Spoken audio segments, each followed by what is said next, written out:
High hello student, hello everyone. Now welcome again in Banga Pathshala. তো student, আজকে আমরা class 10 এর লাইফ সায়েন্সের যে চ্যাপ্টার 3 শুরু করেছিলাম, যেখানে আমরা বংশগতি ও কয়েকটি জিনগত রোগ ছিল। এবার বংশগতির যে পার্টটা সেটা অলরেডি আমরা আগে ক্লাস করে দিয়েছিলাম তোমাদের জন্য। তো এখানে বেসিক্যালি আমরা কয়েকটি জিনঘটিত রোগের যে পার্টটা ছিল সেই পার্টে যে কোয়েশ্চেনগুলো ইম্পর্টেন্ট সেগুলোই বেসিক্যালি করছি। তার মধ্যে আগের পার্টে আমরা পার্ট 1 এ করেছি, সেটার লিংক তোমরা চাইলে ডেসক্রিপশনে পেয়ে যাবে, অথবা তোমরা টেলিগ্রামেও জয়েন করে সেখানে তোমরা তোমাদের যে পার্টগুলো দরকার বা যে কোয়েশ্চেনগুলো দরকার সেগুলো তোমরা ওখানে টাইপ করে লিখে দিলেই আমরা সেগুলো ওখানে তোমাদেরকে কপি করে তার ভিডিওগুলো দিয়ে দিতে পারবো। এছাড়া তোমরা আগের ক্লাসগুলো চাইলে এর ডেসক্রিপশনে বেসিক্যালি পেয়ে যাবে, এই ক্লাসের ডেসক্রিপশনে। ওকে, তো স্টুডেন্ট দেখো, এখানে আমাদের ফার্স্টে পার্ট 2 এর মধ্যে প্রথম কোয়েশ্চেন কি হয়েছে। আগের পার্টে আমরা 14টা করেছিলাম, তো সেই কারণে এখানে আমরা 15 থেকে শুরু করবো। বলেছে একজন হিমোফিলিক পুরুষের সঙ্গে একজন হোমোজাইগাস স্বাভাবিক মহিলার বিবাহ হলে। এই কোয়েশ্চেনটা ভালো করে বোঝার চেষ্টা করো। হিমোফিলিয়া এক্স ক্রোমোজোম ঘটিত প্রচ্ছন্ন জিন ঘটিত রোগ।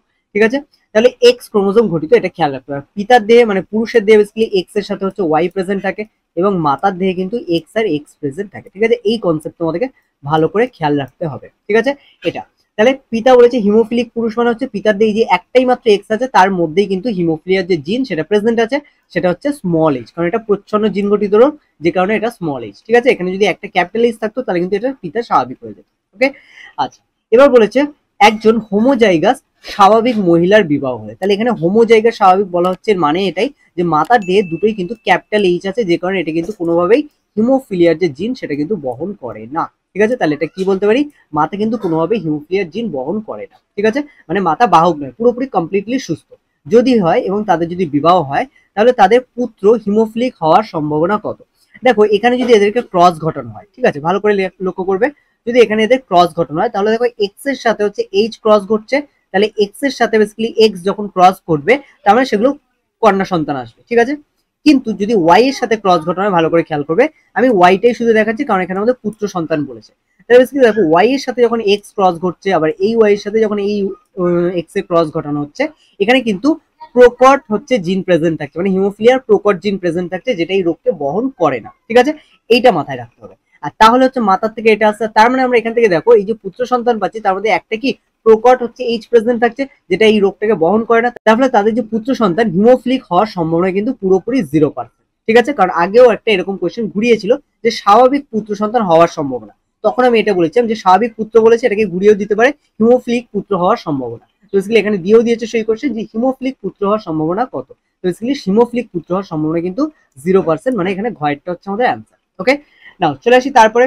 বলেছে 16 দাগেরটা x h plus x h, এখানে এক্স এইচ প্লাস দিয়েছে, তার মানে বুঝতে হবে তোমার হিমোফিলিয়ার প্রকট জিন, আর এইচ মানে প্রচ্ছন্ন জিন। ঠিক আছে, শুধু এইচ থাকলে প্রচ্ছন্ন, আর এইচ প্লাস মানে প্রকট। ওকে, তাহলে এখানে বেসিক্যালি প্রকট জিন প্রচ্ছন্ন জিনের যে বৈশিষ্ট্য সেটাকে বাধা দেয়, আর হিমোফিলিয়া রোগের জন্য যে বৈশিষ্ট্য সেটা বেসিক্যালি এই প্রচ্ছন্ন জিন বা স্মল এইচ যেটা আছে শুধু এটার জন্য প্রকাশ পায়। তাহলে এখানে দুটোকে ভালো করে খেয়াল করে, এক্স এক্স মানে মাতা আর এক্স ওয়াই মানে পিতা, এরকম যদি হয় এবং তাদের মধ্যে যদি ক্রস ঘটনা হয়, তাহলে কত শতাংশ হিমোফিলিক পুত্র এবং কন্যা হতে পারে তা লেখো।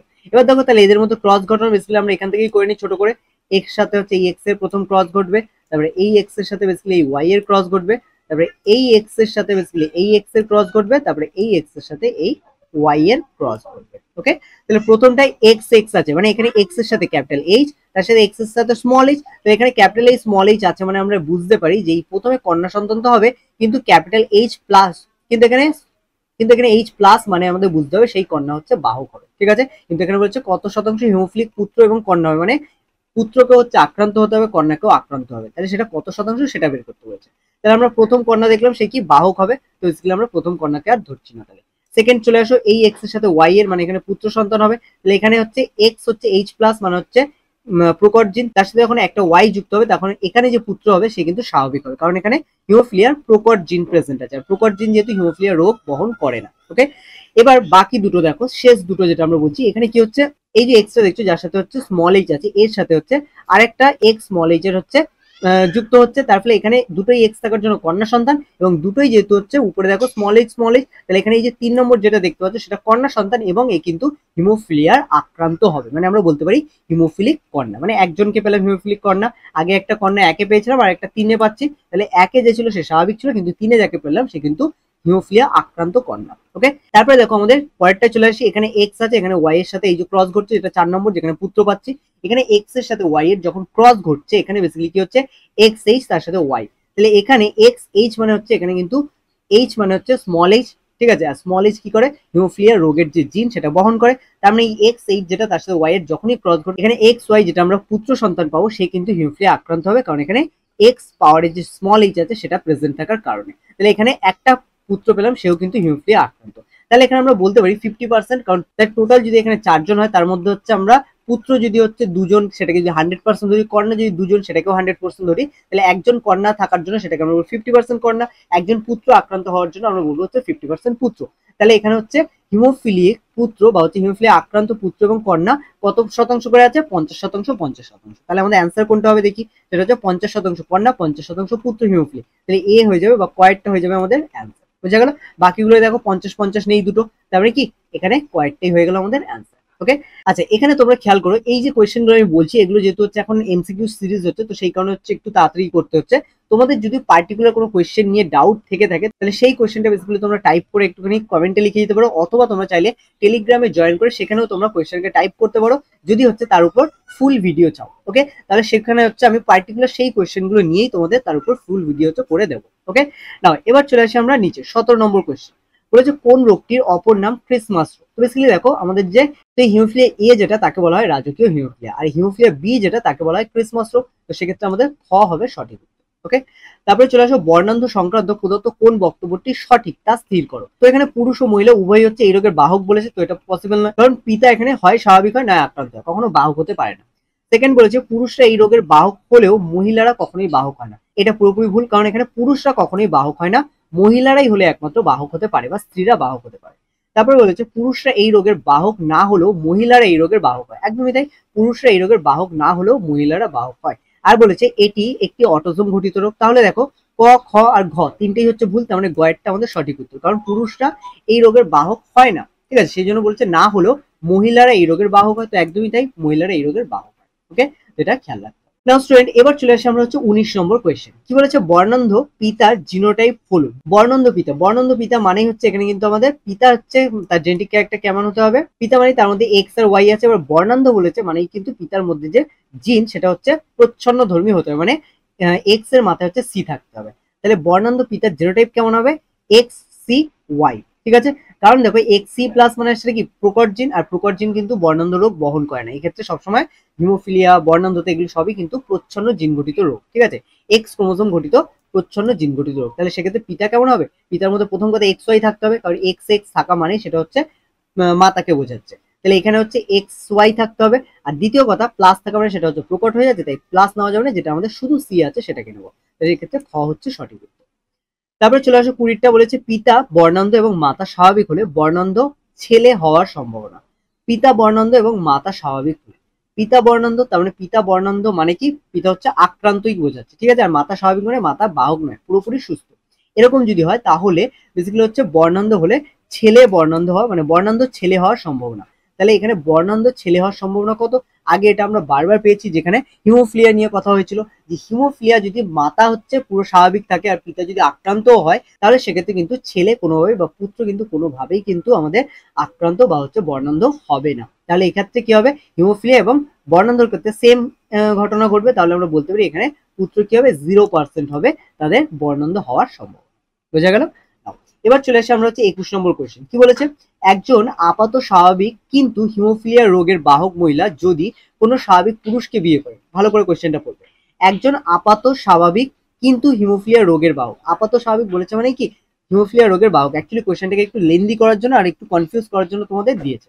বলেছে একজন আপাত স্বাভাবিক কিন্তু হিমোফিলিয়া রোগের বাহক, তাহলে অ্যাকচুয়ালি বলতেই পারতো যে মাতা হচ্ছে হিমোফিলিয়া বাহক, তাহলে এত বড় লিখতে হতো না। তো বেসিক্যালি মাতা হচ্ছে হিমোফিলিয়া বাহক আর স্বাভাবিক পুরুষ মানে হচ্ছে পিতা হচ্ছে স্বাভাবিক। যদি বিবাহ করেন তাহলে তাদের দুটি পুত্র সন্তান ও দুটি কন্যা সন্তান জন্মায়, তবে ওই সন্তানদের মধ্যে হিমোফিলিয়া ঘটার সম্ভাবনা কত, মানে কতজন পুত্র হিমোফিলিয়া আক্রান্ত হবে, কতজন কন্যা হিমোফিলিয়া আক্রান্ত হবে সেটা জিজ্ঞেস করা হয়েছে। তাহলে মাতা যেহেতু হিমোফিলিয়ার বাহক তাহলে মাতার জন্য, আচ্ছা এখানে আমরা এক কাজ করি আর একটা চেকার বোর্ড করে নিই, ঠিক আছে, তাহলে এখানে চেকার বোর্ড করে নেবো। আর পিতা যেহেতু এখানে বলেছে কি সুস্থ স্বাভাবিক, তাহলে এক কাজ করো পিতার ক্ষেত্রে কি হবে কোনো রকম হিমোফিলিয়ার জিন প্রেজেন্ট থাকবে না। তো আমি এখানে এক্স এইচ এত কিছু তো লিখবো না, আমি শুধুমাত্র তোমাদের জন্য প্রত্যেকটা মনে রাখবে পিতার ক্ষেত্রে এক্স ওয়াই আছে, তাহলে সেক্ষেত্রে আমাদের পিতার জন্য আমি যেহেতু হচ্ছে পিতা পুরোপুরি কি হচ্ছে স্বাভাবিক, তাহলে আমরা শুধুমাত্র ক্যাপিটাল এইচ লিখে দিচ্ছি, এখানে মনে রাখতে হবে ক্যাপিটাল এইচ মানে এর সাথে হচ্ছে এক্স আছে, আর এখানে আমি ওয়াই লিখে দিচ্ছি, ঠিক আছে, কারণ ওয়াই যেহেতু এই হিমোফিলিয়া রোগের জিন বহন করে না। আর তারপরে মাতার ক্ষেত্রে চলে আসো, মাতার ক্ষেত্রে বেসিক্যালি মাতা কি বলেছে, বাহক, তারপরে মাতার ক্ষেত্রে একটা ক্যাপিটাল এইচ থাকবে, তার সাথে একটা স্মল এইচ থাকবে, ঠিক আছে, ক্যাপিটাল এইচ এর সাথে কি থাকবে, একটা স্মল এইচ প্রেজেন্ট থাকবে। ওকে, এবার দেখো এদের মধ্যে যদি হচ্ছে ক্রস ঘটনা, তাহলে এইচ এর সাথে এইচ ক্রস ঘটনা, দুটোই হচ্ছে ক্যাপিটাল এইচ, মানে এখানে হচ্ছে দুটোই হচ্ছে এক্স এক্স থাকবে, আর দুটোতেই ক্যাপিটাল এইচ থাকবে, তার মানে এখানে আমরা বলতে পারি দুটোই হচ্ছে, তার মানে এখানে বলতে পারি এই যে কন্যা সন্তান সে স্বাভাবিক হবে, কারণ দুটোই ক্যাপিটাল এইচ প্রেজেন্ট আছে। কিন্তু এইখানে যদি খেয়াল করো তাহলে এখানে হচ্ছে দুটো এক্স এক্স তো থাকবে, কিন্তু এখানে একটা স্মল এইচ থাকবে আর একটা ক্যাপিটাল এইচ, তাহলে এখানে কিন্তু যে কন্যা সন্তান আসবে সে স্বাভাবিক নয়, সে হচ্ছে কিন্তু বাহক হবে, কারণ তার মধ্যে একটা স্মল এইচ প্রেজেন্ট থাকে। ওকে, তারপরে চলে আসে এই ঘরগুলো, বেসিক্যালি এখানে প্রথমটা যদি দেখো, এখানে ক্যাপিটাল এইচ এর জন্য এখানে একটা ক্যাপিটাল এইচ আসবে, তার সাথে একটা ওয়াই থাকবে, ঠিক আছে, ক্যাপিটাল এইচ তার সাথে একটা ওয়াই থাকবে।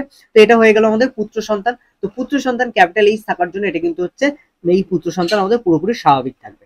এবার নিচেরটায় চলে আসে, এখানে যেহেতু একটা স্মল এইচ থাকবে আর তার সাথে একটা ক্যাপিটাল মানে তার সাথে একটা ওয়াই থাকবে, বেসিক্যালি ক্যাপিটাল ওয়াই নয় ওয়াই থাকবে, তাহলে এক্ষেত্রে আমরা বলতে পারি এক্ষেত্রে কিন্তু এই পুত্র সন্তান আক্রান্ত হবে, কারণ এর মধ্যে একটা স্মল এইচ হচ্ছে আছে, বা এর মধ্যে কিন্তু একটা স্মল হিমোফিলিয়ার যে জিন, যেটা হচ্ছে হিমোফিলিয়া রোগকে হচ্ছে প্রকাশ ঘটায় সেটা আছে। তাহলে এখানে এই লাস্ট যে পুত্র সন্তান দেখতে পাচ্ছ সে কিন্তু হিমোফিলিয়া আক্রান্ত হবে। তাহলে বুঝতে পারছো এখানে কন্যা সন্তান একজন হচ্ছে বাহক হবে, একজন স্বাভাবিক হবে, পুত্র সন্তান একজন স্বাভাবিক হবে, একজন হচ্ছে আক্রান্ত হবে। ওকে, তো এখন চলে আসে এখানে আমাদের অ্যান্সার গুলো কি কি আছে।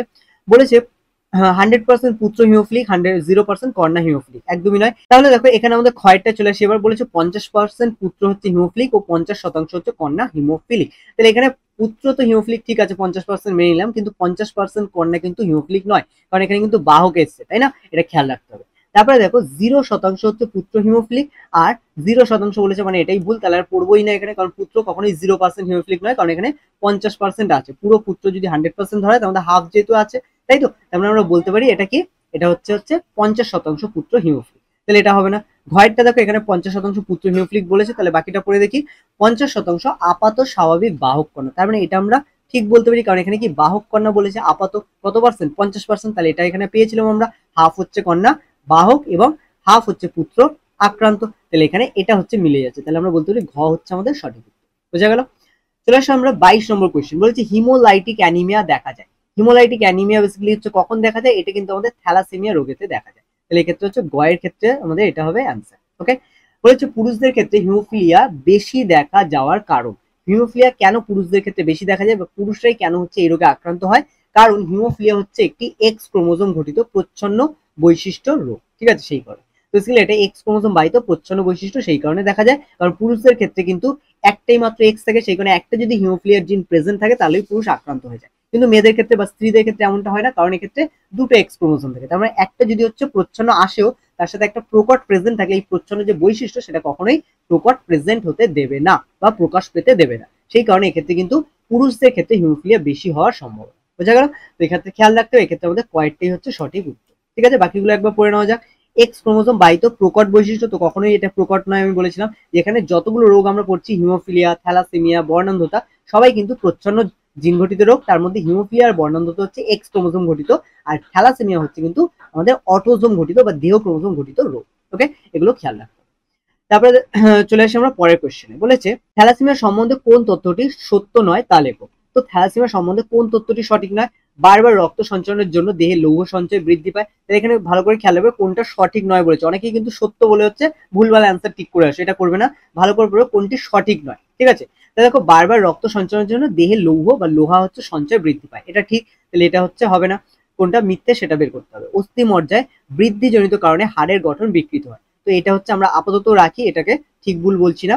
রক্ততঞ্চন প্রক্রিয়া ব্যাহত হয়, তো এটা হচ্ছে রেখে দেবো। লাস্টেটা দেখি ত্রুটিপূর্ণ হিমোগ্লোবিন গঠিত হওয়ায় তীব্র অ্যানিমিয়া সৃষ্টি হয়, তো প্রথম কথা তো ক আর ঘ হচ্ছে সঠিক, তাহলে এই দুটোতে আমরা সত্য নয় বলতে পারবো না। তারপরে দেখো অস্থিমজ্জার বৃদ্ধিজনিত কারণে হাড়ের গঠন বিকৃত হয়, তো এটাও কিন্তু সঠিক, তাহলে এখানে রক্ততঞ্চন প্রক্রিয়া ব্যাহত হয়, তো এখানে রক্ততঞ্চন প্রক্রিয়া কখনোই কিন্তু থ্যালাসেমিয়ায় ব্যাহত হয় না, রক্ততঞ্চন প্রক্রিয়া যেটা সেটা কিন্তু হিমোফিলিয়ায় ব্যাহত হয়, তাহলে সেক্ষেত্রে আমাদের গ হয়ে যাচ্ছে সঠিক।